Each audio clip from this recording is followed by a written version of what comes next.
Bienvenue dans ma boîte à secrets. Avez-vous déjà remarqué qu'un simple petit geste de gentillesse peut parfois cacher une magie incroyable? Et si aider quelqu'un que tout le monde ignore était la clé pour sauver tout un village? Aujourd'hui, ma boîte à secrets nous transporte très loin, au sommet des montagnes sacrées du Japon ancien, dans un village nommé Akari, là où les nuages viennent se reposer sur les toits de chaume. Vous allez découvrir que la bienveillance n'est pas seulement une valeur, c'est un langage universel que même les esprits de la forêt comprennent. Préparez-vous à dépasser vos attentes, car l'apparence est souvent trompeuse. À Akari, la vie est rythmée par le travail. Les villageois sont de braves gens, mais ils sont pressés, le regard toujours fixé sur la tâche suivante. Ils n'ont pas de temps pour ce qu'ils ne comprennent pas, pour ce qui sort de l'ordinaire. Au milieu de cette agitation vit Kaito, un jeune garçon dont le cœur bat à un autre rythme. Kaito, lui, prend le temps. Il prend le temps de redresser délicatement les fleurs courbées par le vent, il partage son maigre repas avec les oiseaux affamés et murmure des mots doux aux arbres centenaires. Pour lui, tout ce qui vit mérite attention et tendresse. Mais sa grande sensibilité lui vaut les moqueries des autres enfants. Kaito parle aux fleurs, crie-t-il en riant, sans comprendre la richesse de son monde intérieur. Kaito ne leur en veut pas. Il sourit tristement, son regard se perdant souvent vers la forêt voisine, un lieu interdit, dense et mystérieux. Mais un matin, alors que la brume était si épaisse qu'on ne voyait plus ses propres pieds, Kaito entendit un cri que personne d'autre n'entendait. Un son faible, plaintif, un appel à l'aide qui transperça le silence cotonneux. Poussé par une force qu'il ne comprenait pas, Kaito désobéit pour la première fois de sa vie. Il tourna le dos au village et s'enfonça dans la forêt interdite, là où même les adultes n'osèrent s'aventurer. Chaque pas était une épreuve, les branches griffèrent ses habits, et la brume avalait le monde derrière lui.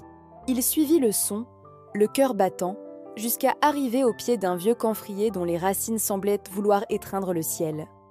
Et là, il le vit. Une créature étrange, comme sortie d'un rêve. Elle ressemblait à un petit renard, mais sa fourrure emmêlée était recouverte de boue et de feuilles. Et, chose la plus surprenante, de sa tête poussaient de petits bois de serre faits d'un cristal terne et opaque. Sa patte était cruellement coincée sous une pierre noire et coupante. Aux yeux de quelqu'un de pressé, la créature n'était que saleté et étrangeté. Mais Kaito, lui, ne vit pas la laideur. Il vit la souffrance. Sans hésiter, il s'agenouilla, libéra la patte de la créature, puis défit la précieuse écharpe que sa mère lui avait tissée. Il l'utilisa pour lui bander la patte blessée, après lui avoir massé la patte avec des herbes médicinales en murmurant des paroles apaisantes. La créature, tremblante, ne montrait plus aucune agressivité. Conscient qu'elle ne pourrait survivre seule, Kaito la prit délicatement dans ses bras et rebroussa chemin. Il la ramena discrètement jusqu'à l'entrée du village, espérant trouver de l'aide, un peu de paille chaude, un bol d'eau. Mais à peine furent-ils aperçus que la peur se répandit comme une traînée de poudre. « Malheur, une bête de la forêt maudite !» cria un marchand. « C'est un mauvais présage !» renchérit une vieille femme en se signant. La curiosité laissa vite place à l'hostilité. Armés de bâtons et de pierres, les villageois s'avancèrent, leurs visages durs et fermés, déterminés à chasser ce qu'ils ne comprenaient pas. Le chaos menaçait de tout emporter. Face à la foule en colère, Kaito sentit la peur lui nouer le ventre. Mais en regardant la petite créature qui tremblait contre lui, une force nouvelle l'envahit. Il se plaça devant elle, ses petits bras grands ouverts, formant un bouclier fragile mais déterminé. D'une voix qui tremblait mais ne fléchissait pas, il cria « Arrêtez ! Ce n'est pas un monstre, c'est un ami qui a mal !» Son empathie était sa seule arme, sa bienveillance son seul bouclier. À cet instant, un miracle se produisit. La petite créature, sentant la protection sincère de Kaito, lui lécha la main en signe de confiance. Et pour la première fois, ses bois de cristal s'illuminèrent, projetant une douce lueur bleutée qui fit reculer les villageois, surpris. C'est alors que le ciel, jusque-là gris, devint noir d'encre. Une tempête magique, une grande tempête de brume comme personne n'en avait jamais vu, s'abattit sur Akari.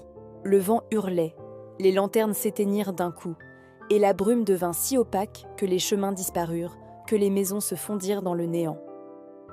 Les villageois, séparés les uns des autres, se mirent à crier, perdus dans le noir et le froid. C'était le chaos, la panique s'emparait de tous les cœurs. Mais au milieu de cette terreur, une nouvelle lumière apparut. La petite créature, dont la patte était maintenant guérie grâce aux soins de Kaito, s'élança au centre du village.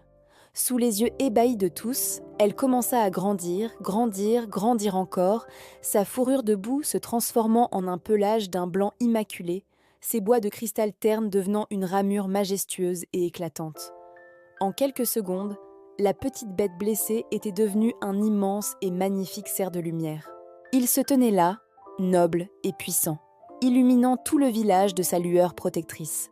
La créature était en réalité le gardien de la montagne, une entité ancienne et sage qui avait pris une apparence chétive et blessée pour tester le cœur des hommes.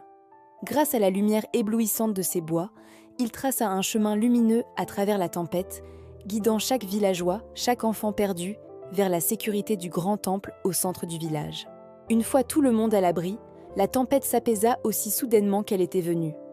Le gardien s'inclina alors, non pas devant le chef du village ou les guerriers, mais devant le petit Kaito. Par la pensée, il transmit à tous sa gratitude, non pour leur force ou leur travail, mais pour l'empathie d'un seul enfant. Kaito n'avait ni épée, ni pouvoir magique. Il avait simplement de la bienveillance dans son cœur. C'est son empathie qui a permis de voir le gardien là où les autres ne voyaient qu'une bête blessée. La vraie magie réside dans notre capacité à voir la souffrance et à y répondre avec gentillesse. Le conte du secret du gardien de brume est une leçon de bienveillance et d'empathie, transmettant le fait de se mettre à la place de l'autre pour comprendre sa peine ou sa joie. Et vous, quel petit geste de gentillesse ferez-vous aujourd'hui? Si ce voyage vous a plu, abonnez-vous. Et pour découvrir un autre secret, regardez ma vidéo sur l'énigme de l'homme aux doigts de date. À bientôt pour d'autres belles valeurs à diffuser.